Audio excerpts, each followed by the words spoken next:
imbag na imbag nga daw tayo amin. Kamusta po kayong lahat? Sana po nasa mabuti kayong kalagayan sa man panig yung mundo naroroon. Yun no? For today's video mga ka-business ay samahan nyo po ako. Maghihimay po tayo ng dahon ng ampalaya. So yun no? Meron po ako ritong biniling dahon ng ampalaya. Natuwa po ako kasi ngayon lang po ako nakatagpo ng dahon ng ampalaya na 10 piso lang kada dito. Kaya kumuha na po ako kasi ito po ay paborito ko kahit anong luto. Baka hindi nyo po natatanong. Ito po ay maraming benefits sa katawan at ito po ay pinakapaborito ko po sa lahat ng gulay. Ayan o. Ihimayin ko lang po at hindi ko po alam kung anong gagawin kong luto dito mamaya. Kung igigisa ko sa sardinas, kung ilalaga ko, bahala na po. Basta masaya po ako kasi dahon ng ampalaya ang aking uulamin. Tama-tama po, maghapon na akong hindi kumakain ng kanin. At ito po.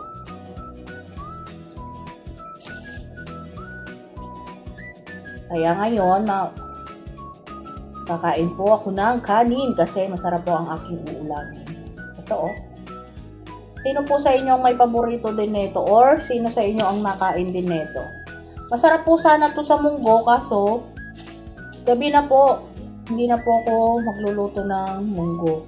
Kasi okay lang po sana kung sa araw kasi maghapon po namin ulam yon. Ang munggo po kasi napapanis agad. Kung kunwari hindi na siya nabubukasan. Lalong-lalo na wala po kaming ref. Kaya, next time na lang po ako magmumunggo na may ganito. Masarap po ito sa munggo eh. Pero okay lang kahit anong luto po. Masarap po dito. Marami din pong benefits to. Handa rin to sa katawan.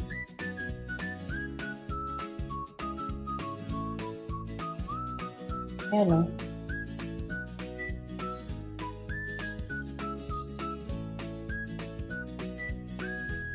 Ito po ay tig 15 po ang bawat tali. Ang tali po isang plastic. Kaso po ay pasarado na po yung aking binilhan kasi gabi na rin po. Yan o. Gabi na po kasi ako lumabas kasi nag-edit pa po ako. Butit naabutan ko pong bukas, pinapaubos na lang niya. So, binenta na po niya ng 10 pesos. Kaya natuwa naman po ang inyong lingkod. Siyempre, tulad nga po ng alam nyo, budget meal po lagi ang inyong Ate Vera. Siyempre, nagbabudget po tayo ng ating kayamanan, kakwartahan. Charot! Kala mo may kayamanan ano ho? Yun o. Kaway-kaway po sa mga may favorite din na itong katulad ko. Talaga pong sisimutin ko yung dahon kasi wala pong masasayang dito sa akin.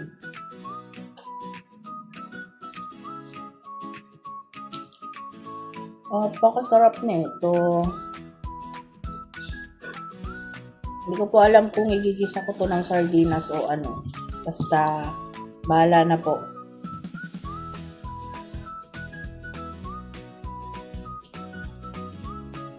Napakamahal po ng gulay ngayon at tagbagyo.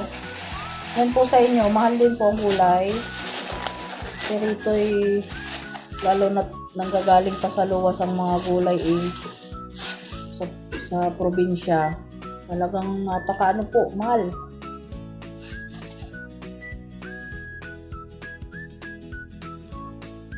Ayun no. Kaya bawat dahon ay sisimutin ko. Kasi sayang po. Kung pwede nga po itong kainin, kung di nga lang makunat at matigas to, kakainin ko rin eh. Para hindi lang sayang.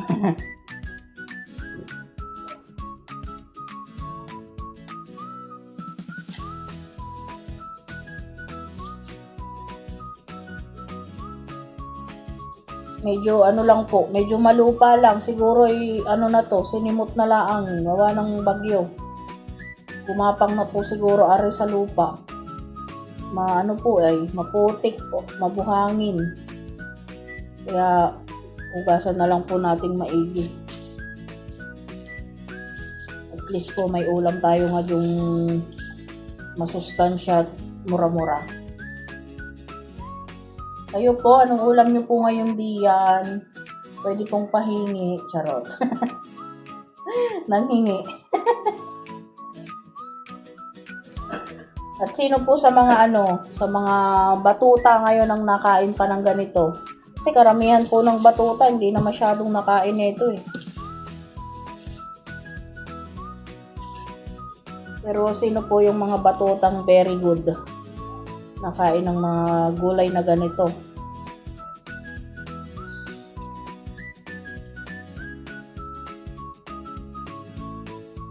Masarap din po yung yung ampalayang ligaw kung tawagin namin.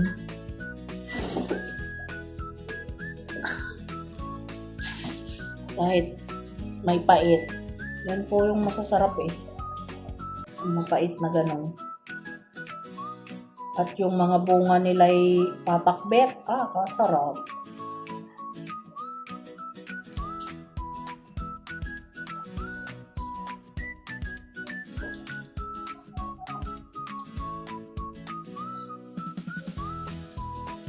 Pero nung bata po ako sanay kami sa ganun eh. Kasi kung ano yung hinain ng mama ko noon sa mesa at tinanggihan po namin. May kurot kami sa nanay ko.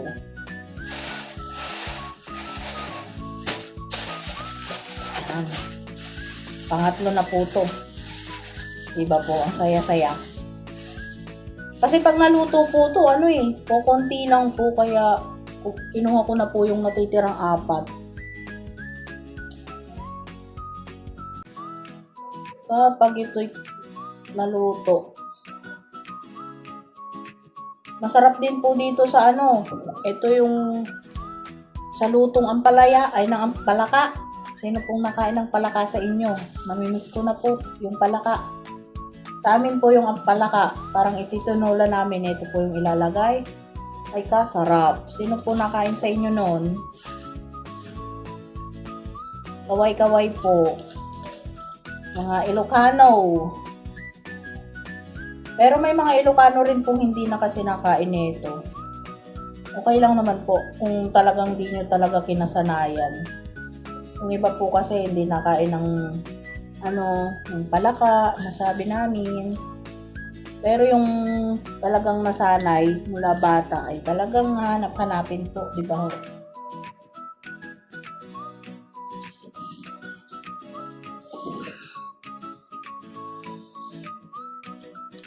Tulad ko po.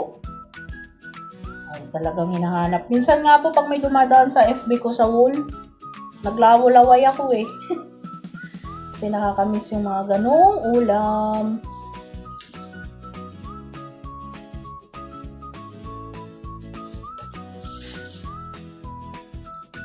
Palaka. Tinolang palaka. Yun. Adobong palaka.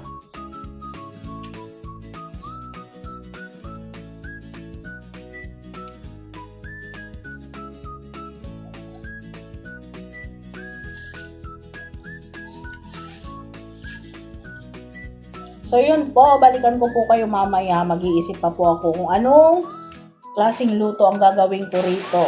Ito po, pang-4. Yay! Last na.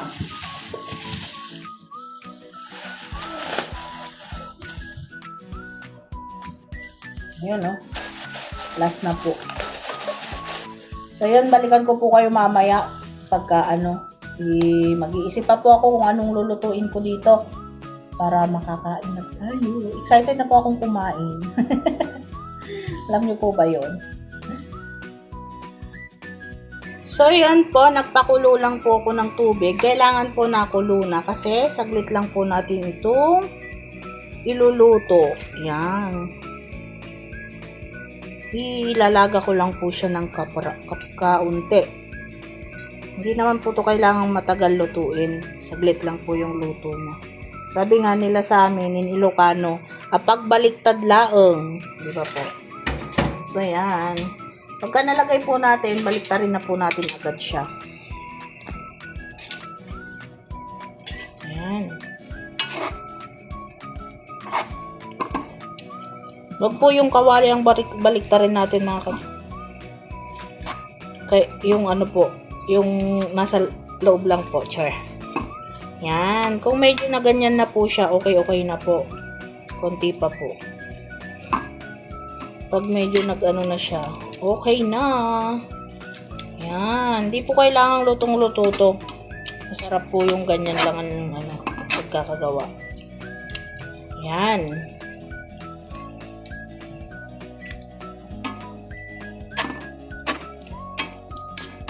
Kaya kailangan po yung tubig na pinakulo nyo ay talagang kulong-kulo kasi saglit lang po talaga siya. So, hahanguin ko lang po saglit. So, yan nga po. Daldal ako ng daldal kasi naggayat na po ako ng kamatis. Hindi po pala naka-open yung aking camera. So, sayang po yung aking mga dinaldal. Charot. Pero ulitin ko po, may dalawa po akong kamatis. Ginayat ko na po siya. Mahal po ng kamatis dito. 2 piraso, 16 pesos. Pero, kailangan po kasi natin dito sa ampalaya natin. Kaya, pumigit na lang po ang inyong Ate Vera para bumili siya ng kamatis. So, sobrang mahal po. Sobrang mahal ng ating kamatis ngayon. Ang kilo po dito sa amin ngayon ay 180. Yan po sa inyo, magkano po ang kamatis ngayon. So, sobrang mahal po. Ito na po yung ating dahon ng ampalaya. Napatiktik ko na po siya. Tinanggal ko na yung tubig. Pinatiktik ko lang po siya sa strainer. Then, lalagay na po natin yung kamatis na ginayat natin. Tapos, ang ilalagay lang po natin ay konting bagoong. Yun, o. Yan. Konti lang po. Yan lang po ang ating ilalagay. Masarap na po ito. Wow, yummy. Yummy sa mga hindi masiselan po. Sa mga nakain po ng ganito. Sino po sa inyo? Tara po at kain na po tayo. So, yan. Okay na po siya.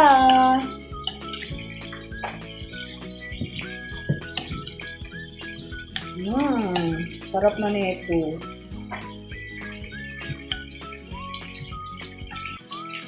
Titikman ko lang po.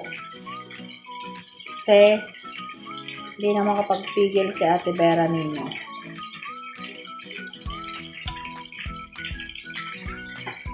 Ampalaya kamatis. Sarap. So, ito na po ang ating ulam. Ampalaya kamatis. Ampalaya po nilaga lang. Sarap po. Tatawagin ko lang po si Kuya Lito at kakain na rin po kami. Kasi excited na po ako sa aking ulam. At ito na po ang ating pagkain for today's video. Kaya tara na po at kumain na po tayo. So, yun po. Ito na po ang favorite part ni Ate Vera. Char! Nandito na po ang ating Kuya Lito at syempre kakain na po tayo. Ito po yung ampalaya na ginawa ko. Yun o. At syempre, ito po ay dala po ni Kuya Lito. Bumili po siya ng 2 pirasong pritong manok. Yun o. Kaya may partner po yung ating ampalaya. At Opo. syempre po, kanin. Yay! Napakasarap po ng aking ulam for today's video. Kaya, kain na po tayo. Papakita ko na naman po kung paano magkamay ang ating Ate Vera. Ni! Ano? May nagsabi pala. Ano? Isang concern sa'yo. Ano? Sabi niya ganun, ba't daw hindi pa kita ipaglagyan sa plato ng ulam? Oh. Ang sagot ko naman, hindi ka kasi sanay na lahat Hindi abot. Opo. Binigay sa kanya. Ano po, gusto po niya yung kumikilos din po siya. Yes po. At syempre, maganda rin naman po yun para kung sakaling may ginagawang inyong Ate Vera, ay makakain pa rin po siya. So, yun po ang kasagutan po dun sa concern po kay Kuya Let. Kain po, kain po. Mga business. Sa tingin nyo lang po kasi minsan nahihirapan si Kuya Lito, pero sanay na po siya. Sanay na po siya sa kanyang kilos. So, yun po. At syempre, kukuha tayo ng binili ni Kuya Litong manok. Pinainit ko po ulit kasi hindi na siya masyadong mainit kanina. Prinito ko na lang siya ng konti. Syempre, first bite. Para sa inyong lahat po. Kamatis at syempre ang ating dahon ng ampalaya. Di ba po yung 4 na balot ko konti na? Kaya tama lang po na 4 na balot yung natira dun sa tindera. Para sa atin talaga yun. Kain po, first bite para sa inyong lahat. We love you all po. Kain-kain po.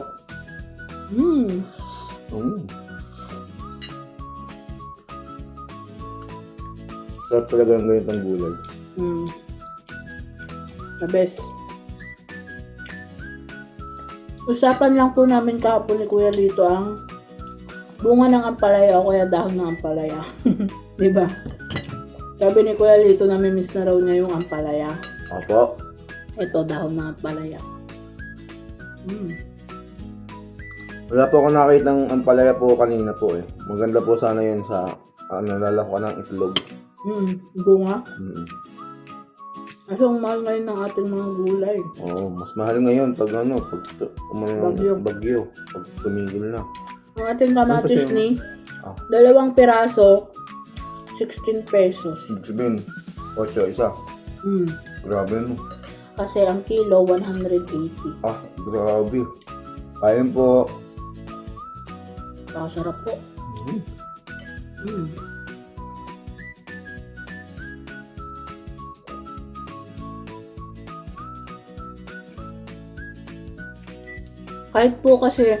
Kahit sabihin nilang ang mga Ilocano ay kambing.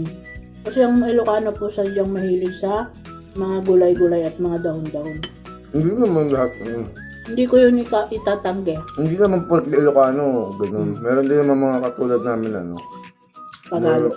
Tignan niyo po si Lito, natuto na siya. Kasi dati hindi siya nakain ng saluyot. Diba? Hindi naman, nakain naman. Kaya lang bihira lang kasi hindi nakakapagluto. Walang nagluluto. Iba yung mga putahing niluluto kasi sa kanila. Opo. Pero nung naasawa na ay kambing, baboy. Ay.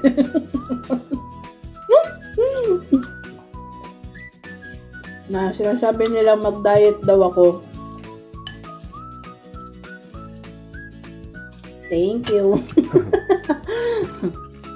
Meron nga po, lakas-lakas kumain pero hindi nataba eh. Oo nga po. At meron naman pong hindi masyadong nakakain pero nataba pa rin po.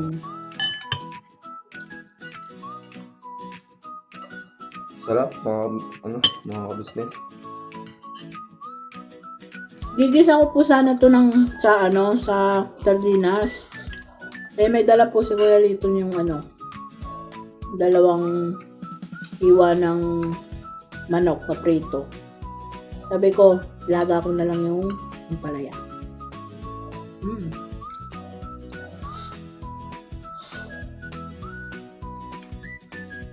Masarap din po to, partner, tinapa, no? The best. Kaya tayo. Ano pa siya mo? Kain po tayo.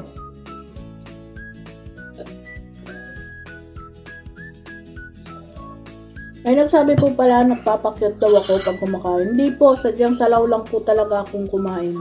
At yung words po na charot, dati ko pa pong, dati ko pang manirisom ba? Ano yun? Yung laging sinasabi po. Gawi po. Lagi niya pong gawi. Gawi, it means, po, yung lagi niyang sinasabi. Opo.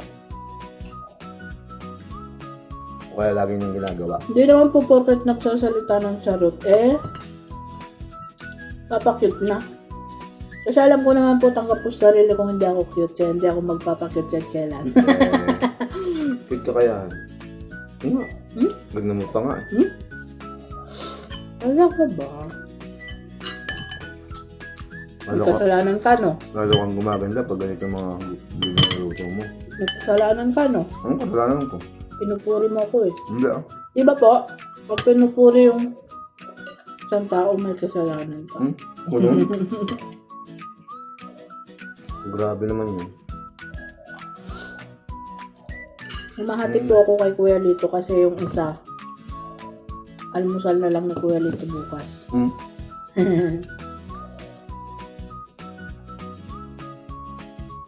Sarap.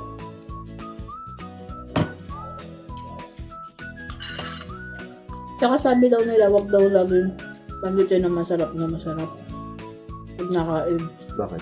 Hindi po, ano kasi namin yun, parang kami ni Lito, appreciation po namin yun. Hindi naman porket laging sinasambit na masarap, patay gutom. Hindi po. Totoo naman po eh. Ano? Charot. Ano po kasi yun, parang sanay po kasi kami ni Lito na ina-appreciate namin lagi yung pagkain. Opo. Ang sarap. Mapaano man po. Gulay man, mapaano, kahit ano po. Actually po, ano po,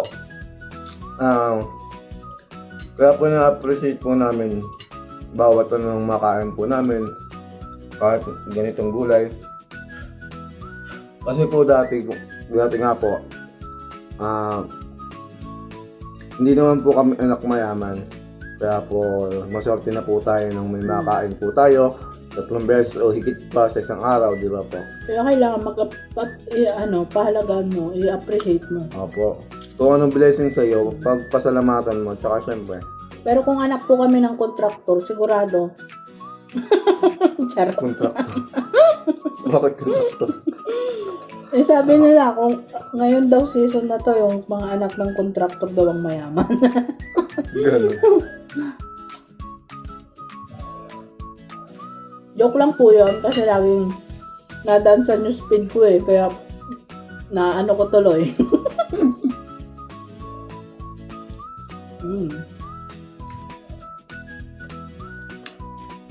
Ang sarap po.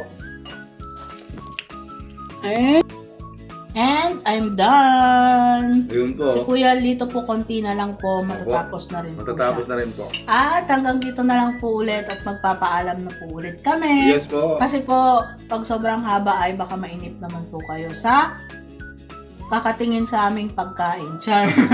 Sana po wag po ninyong mapanood to ng madaling araw kasi ang hirap po pagka nakapanood ng vlog na madaling araw kasi nagugutom ba? Yes po. Kasi ganun po ako, pinsan pagka kunwari tapos na ako mag-affiliate ng madaling araw. Mag-scroll po muna ako sa Facebook. Nakikita ko yung mga pagkain, nagugutom ako madaling araw. So, ayan po, hanggang dito na lang po muli ang aming mga vlogs at sana po subaybayan nyo po ang mga susunod naming vlogs. Opo. At maraming salamat po sa pagsuporta nyo lagi sa amin. Hanggang dito na lamang po muli. Bye! Ingat-ingat po. See you next vlog po. God bless us all.